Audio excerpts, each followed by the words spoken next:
আল্লাহর সামনে বিয়াদবি করেছিল, আল্লাহ তাদেরকে লাঞ্ছিত করেছে, পরকালে আল্লাহ কঠিন শাস্তির ব্যবস্থা করে রেখে দিয়েছেন। আমরা যতদিন পর্যন্ত বাঁচব ওই আল্লাহর ইবাদত বন্দেগী করব, যে আল্লাহকে দেখা যায় না, যে আল্লাহ আমাদেরকে সদাই সর্বক্ষণ 24টা ঘন্টা রহমতের সাগর দিয়া ঢাকনা দিয়ে রেখেছেন। আমরা মৃত্যু পর্যন্ত ওই আল্লাহকে ডাকবো, ওই আল্লাহর ইবাদত বন্দেগী করব, যে আল্লাহ আপনাকে আমাকে খাওয়াচ্ছেন, যার সাথে কোনো তুলনা হয় না, শরীক হয় না। কথা ঠিক কিনা? পড়ছেন, নদীর মধ্যখানে ডুবে যাচ্ছেন, সাগরের মধ্যখানে ডুবে যাচ্ছেন, দুনিয়ার কাউকে স্মরণ করতে হবে না, বাঁচার উপায় নাই, নিশ্চিত আপনার মৃত্যু। ওইটাই যদি আল্লাহর প্রতি বিশ্বাস রাখতে পারেন, আল্লাহর কসম, যদি মন থেকে বিশ্বাস রাখতে পারো, আমার মাওলারে ভালোবাসতে পারো, আল্লাহ চাইলে তোমার এই সাগরের মধ্যখান থেকে রক্ষা করতে পারে।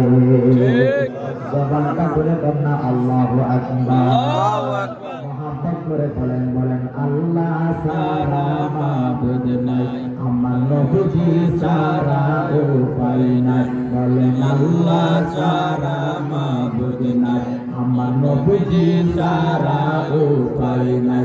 ওই নবীকে পাইতে হইলে, ওই নবীকে পাইতে হইলে কামেল পীরের দয়া চাই। লা ইলাহা ইল্লাল্লাহ, লা ইলাহা ইল্লাল্লাহ, লা ইলাহা ইল্লাল্লাহ। নামাজ রোজা চাইলো না, তোমরা মা বাবার খেদমত ভুইলো না। নামাজ রোজা চাইলো না, তোমরা মা বাবার খেদমত ভুইলো না। আমার নবীর গৌরব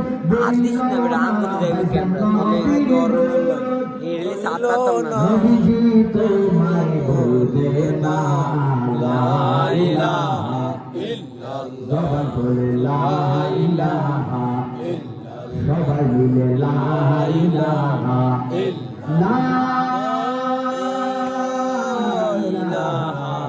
ইল্লাল্লাহ মুহাম্মাদুর রাসূলুল্লাহ সাল্লাল্লাহু আলাইহি ওয়াসাল্লাম।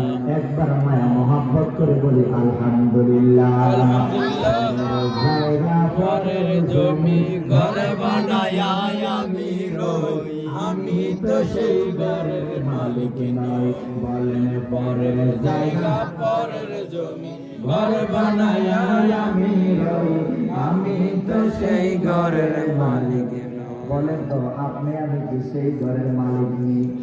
যে জায়গার মধ্যে এই মুহূর্তে